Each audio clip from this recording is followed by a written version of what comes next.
This meeting is being recorded. Coach Stephen Paine, it's so good to have you on the Christian Coach podcast. And I was able to just rub shoulders with you down at Point for a few years and just watch your success in sport, but more importantly, how you loved and served your student athletes. So just wanted to get you on this podcast, but we don't like to waste time here. Just first question we love to ask is just, what does it mean to you to be a Christian coach? Yeah, thanks, Chad. Appreciate you having me on. Good to see you again. Like you said, we worked together down at Point for a while. And, that's kind of where I got my footing in coaching, was at Point, and which kind of ties in with your question a little bit. And at the time, I really didn't realize how great opportunity it was to be able to start out at a Christian school and to be a Christian coach. And I'm thankful for that time to be able to kind of practice as a coach, but also grow my faith. And to me, yeah, just personally, as it relates to what we do, I think it's just loving God, serving God, and then serving people, right? And I think the world that we're in with sports and stuff, it's a great platform and a great opportunity to be able to walk alongside the young men that we coach. I'm coaching college golf now, so to be able to have that crew of guys, you got 10, 12 guys every year, and that changes every year, and to be able to love and serve those guys. So for me, it's kind of that simple. I don't know if that's kind of the answer, but yeah, to walk alongside those guys, serve those guys, and then make sure you're taking care of your relationship with God individually as well. Yeah, that's really good. And I think just keeping things simple is so good, and just love God, love people. It's a great response. And just diving into your journey, can you just growing up in South Africa? I've never been. Can you just paint a picture for us on what it was like growing up in South Africa?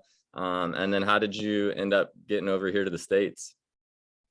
Yeah, so South Africa, man, it's an interesting place. If you've never been, it's almost like you have to kind of go to experience it. It's so unique, because a lot of people, they have this picture of Africa in their mind, Yeah. And when I came over to the States, and a lot of my friends, you get some pretty wild questions people will ask you, but it's people have kind of this picture in their mind. But the unique thing about South Africa is it's some parts of the country are extremely developed. So you go into some of our cities and you feel like you're in London, or you feel like you're in New York City, and it's that it's awesome. But then you drive 5-10 minutes away and you feel like you're in kind of the slums, and it's some of the worst poverty you kind of ever seen. And it's a very interesting parallel how both those things kind of they work together. I don't know, it's there's kind of a few sayings we have back home, just kind of like how it's just Africa, it's things just kind of happen and they operate. And there are some things that we were privileged to have growing up, and definitely things that we tried not to take for granted, because you see things right there,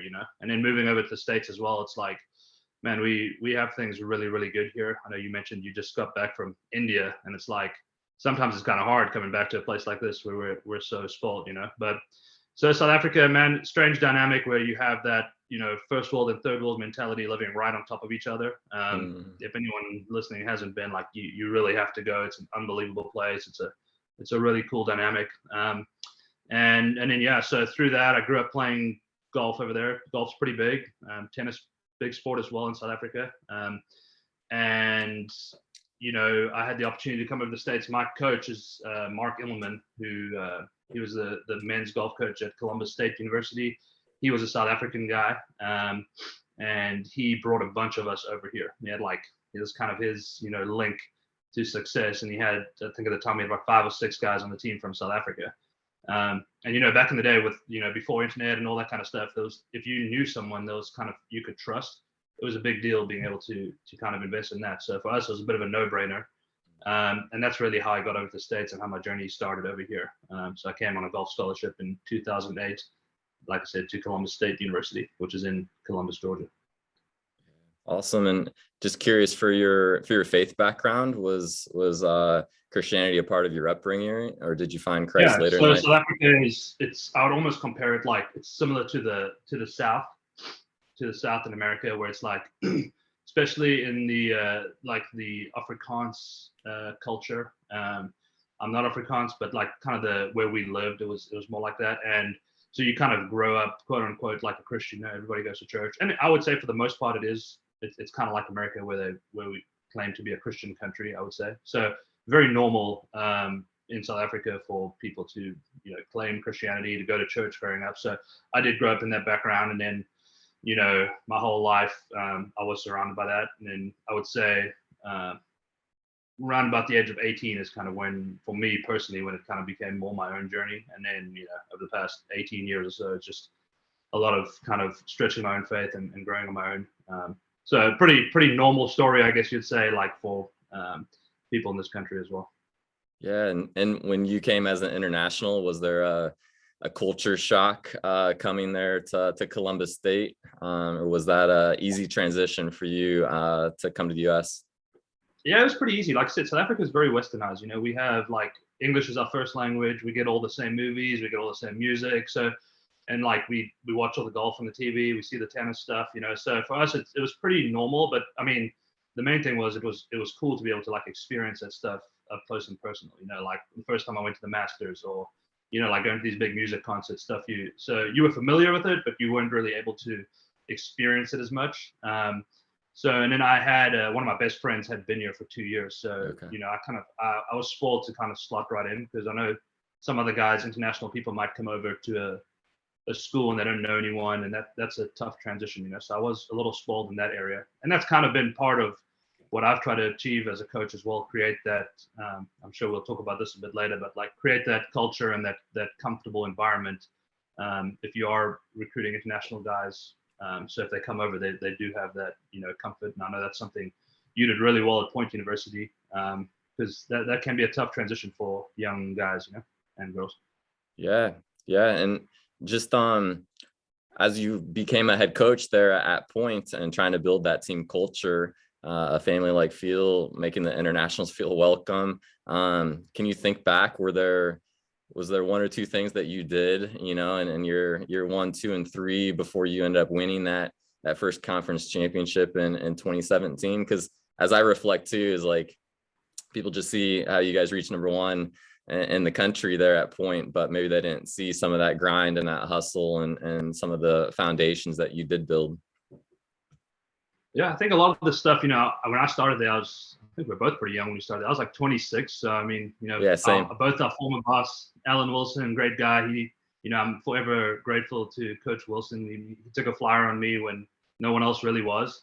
And I mean, if it wasn't for him, I probably wouldn't be coaching today, to be honest. So I'm super thankful to him and Point University. And honestly, there's a lot of things I probably had no idea what I was doing. And it was just kind of like learning as I went. So there was a few things the first few years where I just kind of like fell into, but Yeah.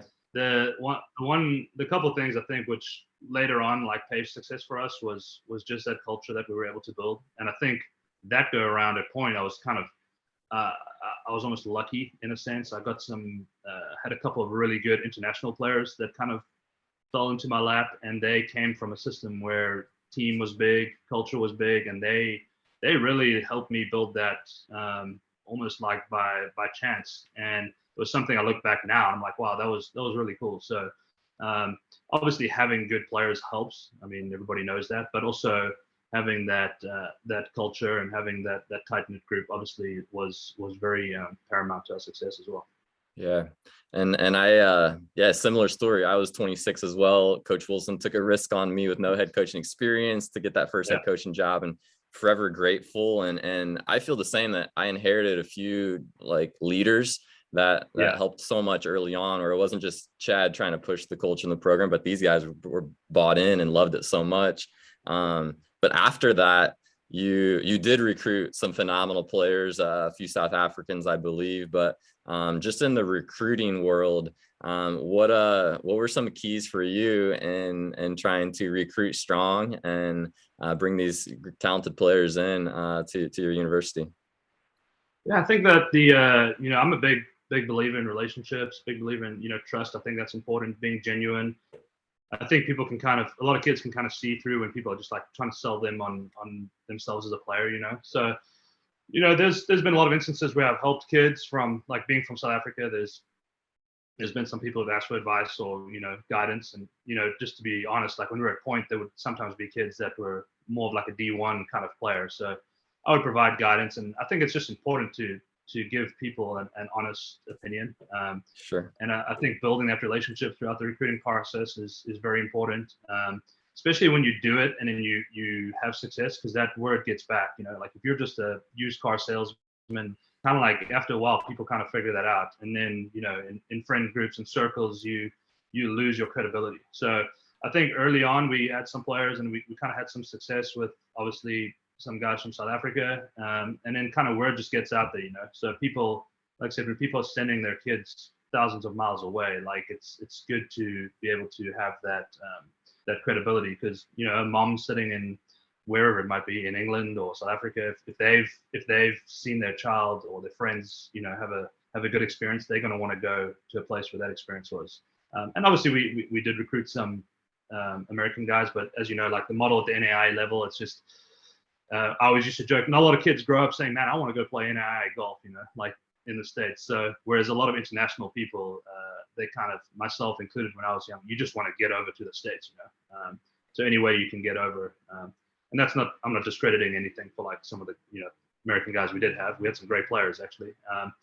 So yeah, that was for me just the relationship side of it and the trust side of it, just building those relationships. And there were guys that we wanted to get that we didn't end up getting, and we wished them well and hope they had great careers. And then there's some guys, really good players, that we ended up getting as well. And so it works both ways. But I think if you do the right thing, over time you're gonna build that kind of that barn of players who buy into what you're trying to do and who trust what you're doing.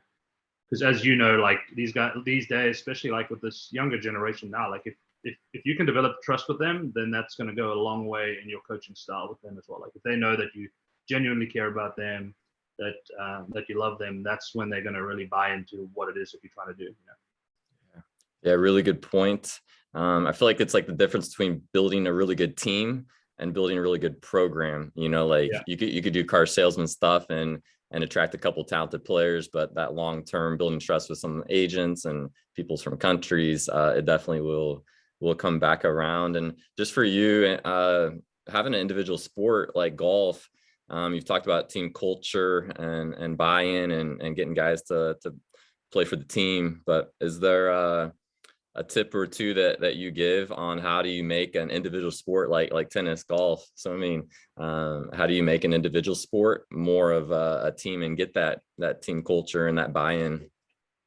Yeah, it's kind of tough, like you said, because those are two sports where it's so individual, where you're coming in, like you just played mostly individually your whole life. And that is one thing where, again, a lot of international guys is good because they play a lot more team stuff than over here in the States. But, ultimately it's something we still wrestle with today, but I think a kind of a healthy balance of both. But at the end of the day, like if someone's going to have success individually, they're going to kind of help the team on the team front as well, So we try cater to their individual needs, but at the same time, like I love working with, I've worked with some guys in the past who just like, they care more about the needs of the team than they do of their own. And those are the kind of players that I still look for to this day. Guys that aren't obsessed with their own world rankings, and guys that, they put the team before them. There may be a situation where it might have to take on a risk to help the team, but it could hurt them individually. And I just love the guys that are like, oh, I'm going for it. I'm trying to help the team. And so trying to find those guys still to this day is great. It's interesting doing, personality, looking into people's personalities and stuff in the recruiting process, because that stuff is obviously pretty big, So yeah, I think that, that's something we look for in the recruiting process, but also if you set up that initial culture early, have those guidelines and have that structure, it helps guys kind of buy into that from the beginning. So I think that is very, very important. That's awesome. And yeah, I loved, I feel like our teams kind of, golf and tennis there at Point, they kind of were side by side. They hang out with each other and got to know each other. And I can attest, man, you did a great job building the team culture and making those guys want to be there and play for the school. And I'm just thinking through just something that's like so important in life and in coaching is just decision making. And just one moment I wanted to kind of pick into that some people might not know, but Point, you raised them up to #1 in the NAIA. Phenomenal players. These are D1 caliber players playing for you. And then the decision for you to leave Point mid-year and go to Mississippi State. I was just curious, as you reflect on that a couple of years later, how was that decision for you and your family? And what was that process like to decide to leave a possible national championship team?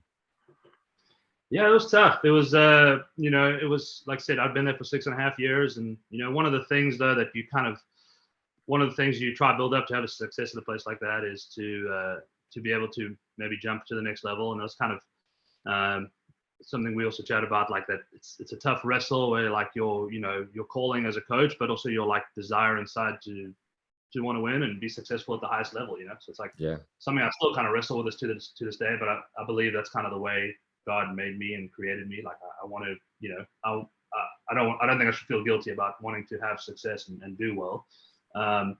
But yeah, so when the opportunity came, I think, from the golf side, like it was obviously for me, I wanted to jump all on board, but obviously for my family as well, it was something we had to pray about and think about. And at the time, it made sense. The move was pretty tricky because it was mid-year, so moving, in like a shorter time gap, moving on. At that time we had 2 kids, but yeah, it was a good transition, and I was there for the past year and a half, 2 years. So it was, like I said, it definitely had its challenges, like from a family standpoint. But sometimes you got to go ahead and make those choices and sacrifices, because I knew if ultimately what I wanted to achieve to be a Division I head coach, it was a step that was necessary. And then Sure. working at a place like Mississippi State was really, really special, unbelievable environment. My boss there, Dusty Smith, a believer as well. So that was something, working for a guy who had like a family mindset, and I knew I was stepping into something good. There were, I didn't want to be too picky, but there were very few positions I probably would have gone into just because of the lifestyle of it and whatnot. And Dusty was a guy like I knew he did it the right way, and I knew he was a family guy. So Cool. I knew it was a situation that would be, beneficial to my career, but also still being able to support my family and whatnot. So those were kind of the things we prayed about, and I felt like they slotted into place. So extremely grateful for my time in Mississippi State and for working for Dusty. Yeah. Yeah, that's awesome. That's awesome. I know we all were so proud of you, that they're at Point, and Coach Wilson, our AD, that for you to get to that level was super exciting. We were proud. And just while you were there, being at a bigger public university, going from a small Christian school to a big public school, was it more challenging to live out your faith in Jesus there at a big public university? It was it was different for sure. I mean, Point, we kind of, like I said, that was all I knew from the first go around. And Point was, you could, from a faith standpoint, you could kind of do whatever you want. We used to have small groups once a week with the team, and it was kind of, I mean, it wasn't, I say mandatory. We weren't like pushing stuff on people, but it was like you could tell guys like, we're gonna have this meeting. Whereas obviously coming to a larger secular school, there's, how things are in this day and age. You have to kind of be careful with certain things. So it was different in that standpoint, but we had a pretty the group of guys we had, tight knit group of guys, great culture as well, and so I never felt any like tension on that standpoint. And as I talked about earlier, like my style is kind of just loving God, loving people, and I think that just taking that mindset of just serving these guys. And I also went from a head coaching role to assistant coaching role, which was pretty different.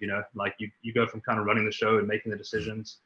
When you have a family and stuff as well, it's different to kind of being the guy who's making the decisions to being the guy who's like second in command. But again, that's where my boss was great. Like he obviously helped me a lot with that, and took my family into consideration with things. So that helped. But that I just took that role as like, my job is here to like serve these guys, and I just want to show them, live out my faith in that way, serve these guys, and that's how I was going to do it. So it was different in the sense, like, yeah, we didn't have those meetings and maybe like the convocations and things like that at Point, but it also kind of showed me like your faith life is, a lot of it is kind of how you live it out, like how you walk personally. So I saw it kind of from a different angle, but yes, it definitely was different. There were some things we took for granted at Point that we were able to do, and experiences we had, just even like Coach Wilson praying before coaches meetings and stuff like that. So those are things, I definitely missed more.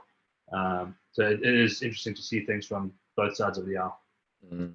I love what you said just about how you live it out and how you walk. And I'm sure those players at Mississippi State saw your faith and how you loved and how you served. And really, really beautiful. And I think that's all. We've a lot of past stuff, but just getting to current times. You just got a new head coaching job at Augusta. and just super excited for that. But can you just share what are some lessons that you take from your time at Point, from your time at Mississippi State, and now you get a second chance to lead and build this program? What are you looking to do here in the first few weeks and months? Things that you've learned in the past that now you want to apply here in this new position. Yeah, I think I was pretty fortunate. I played Division II golf at Columbus State, then I coached NAIA golf as a head coach, and then I went to the SEC and was an assistant coach. So I think that's something that actually helped me get this job, was having all those different experiences, and then definitely having head coaching experience as well. Because a lot of guys that are being promoted into these head coaching roles are guys that have just been lifetime assistants. So I do feel like I'm kind of a little bit ahead of the curve in that standpoint. The learning curve. Like I said, when I was 26, I was kind of deer in headlights when I took over there at Point. So they are, the main thing. I think we talked about that culture, how I kind of, fell into that and got a little fortunate the first time. A close friend of both of ours is a guy named Phil Shomo. He started a business about 2 years ago in the golf space, mental skills coaching, and he's just done a phenomenal job. And man, he's got this like herd of players now, a lot of them in the Georgia area. And one of the other things Phil's done is in his past is culture training, like corporate culture training and whatnot. And he actually helped us this past 2 years at Mississippi State working on that. It was something that wasn't quite in place, and we saw the need, and he helped us. So him and I have been talking a lot this summer, and that's one of the things I want to make sure from day one is in place.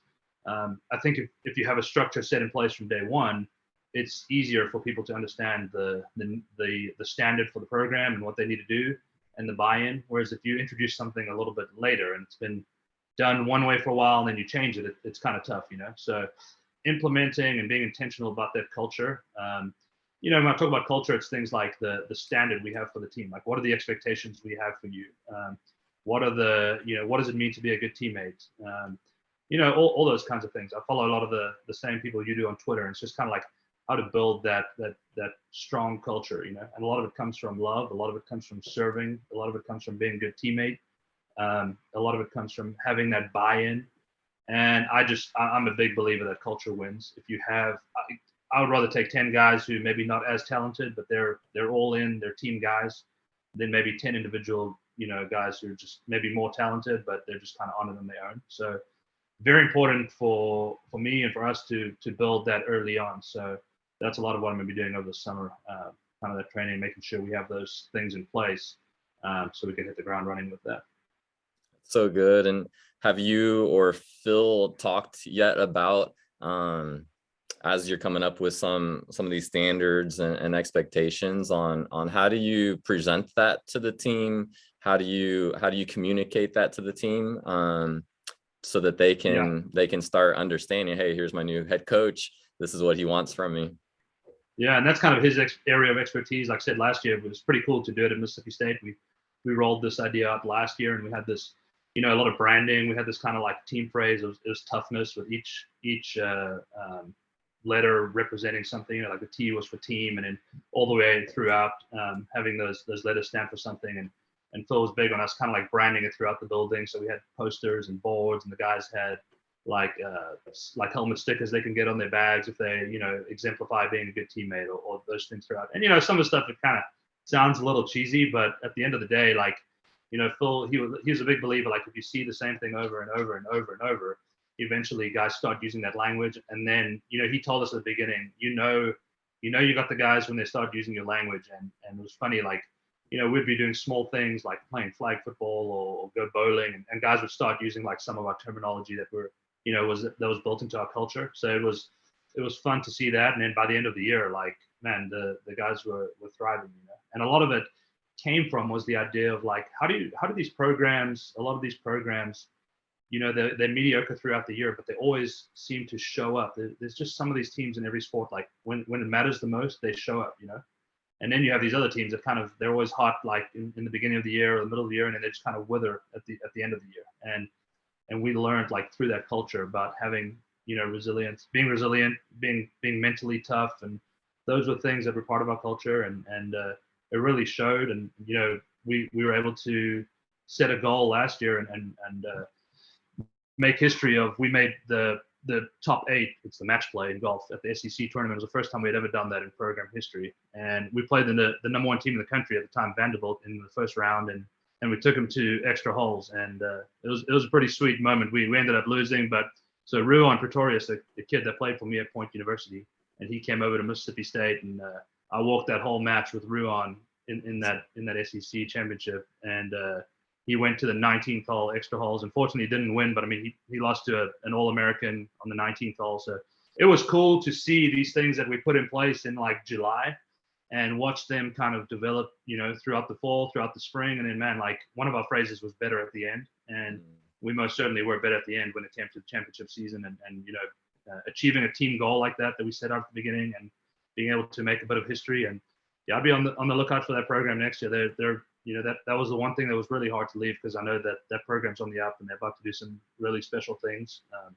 Ruan's got one more year there, so I'm excited to watch him finish it out as well. He's a kid that's kind of close to my heart, as I coached him all the way from the beginning at Point. So yeah. Oh, that's so cool. That's so cool. And just a beautiful picture to think about. The mentor of Phil. He's one of the greatest one-on-one mentors that I've been able to sit down at a table with, and for him to be speaking these things and coaching you up, and then for you to be coaching down to your student athletes, and just something I know that's so important. We're talking about like standards and disciplines and these things that we keep repeating, but just with daily disciplines, we know that for you to be pouring out in your home, in the community, into your team, it's just so important to be being poured into. But I'm just curious if there's any things that you just like cling to as part of your daily or weekly rhythms, or with mentors, just things that you think are just so important for you to stay strong spiritually. Yeah, most certainly. I think, it's probably one of my biggest areas of struggle. I've never been a big reader. It's really, I think some people it's just more natural to want to read, and I that's something I've struggled with. So I have, I don't want, I'm by no means perfect. I have a lot of intentions that, often fall to the wayside, but, I feel like when I'm doing my best, obviously it's when I'm in the Word. I'm not going to say daily, but as much as I possibly can. I have the Bible app on my phone, which I, every night before I go to bed, read some. And then, connecting with mentors. Like I said, Phil most certainly is probably my biggest mentor. When I was there at Point early on, we would, we both weren't as busy. We would meet kind of weekly and chat. And we're a little busier now, but we text pretty much daily. So having people like that, there's a college golf ministry called CGF. It's a college golf fellowship. And one of my best friends, a guy named Nori Stain, he works for them. If there's any college golf kids listening to this, or high school kids, that's a ministry I would most certainly recommend getting plugged into. Really, really great. And they just live it out, and they come on campuses, and they come to tournaments, and they just, surround these guys and love them. So yeah, I'd say Nori and Phil are like two guys who kind of mentor me that I try to stay close to as much as possible. And then just, like I said, daily disciplines of prayer and reading. And I've got 3 young kids now as well, so trying to, show them kind of the way. So I know you got a crew there as well, so it's important to live that out and to show it, Yeah, that's so good. And kind of where we started at was just talking about the simplicity, like love God, love people. And I've really enjoyed just with reading little kids' books or little kids' Bibles, like just kind of simplifying things back down and not overcomplicating things. But this has been so good just to reconnect and hear what's been new with you, and just a big fan of you, Coach Paine. And but just, is there anything that we can be praying for you or Brittany or your family with? Yeah, I'd say the one thing, we're in this transition now of moving, just got some new jobs. So moving, trying to sell a house and moving from Mississippi, and our kids will be starting a new school. We're going to be looking for a new church, and that was one thing that was great. It's kind of also hard to leave here, is we found a really, really good church. It was almost kind of like too good to be true, the church we found. We're in like a smaller town, and we found we didn't know what we were going to be in for, like from a church standpoint. And this church is kind of like, it's called Vibrant. So it's almost like an oasis in the middle of Columbus, Mississippi, where we live. So just that we'll have that same, fortune or blessing the next time around to find a place where we can serve. Those are big things, like the school your kids go to, the place you go to church, big things. So just praying for that as our family as we transition. And like I said, I've really enjoyed getting to be on here with you. We worked together for probably 5 years, I think it was. So always good to reconnect. Yeah, 100%. And yeah, transitions are tough. We're kind of right in the midst. It's been 3 or 4 months for us, and 100%. Let's just pray right now together. All right. Lord, we just thank you so much just for this day, and this is the day that you made, and help us just to rejoice and be glad in it. Thanks so much for Stephen, for just your hand on his life from South Africa, calling him here to the States to lead and coach and minister in the golf world. Just pray that God, that you just bless his transition from Mississippi back to Georgia. Just pray that you just prepare the way, just get this house sold, help them to settle with schools and churches and everything that will come with the transition, so that he can just lead strong and hit the ground running there at Augusta. Thanks for hearing our prayers and our cries, God. And we ask all this in Jesus' most precious name. Amen. Amen. Thanks, John.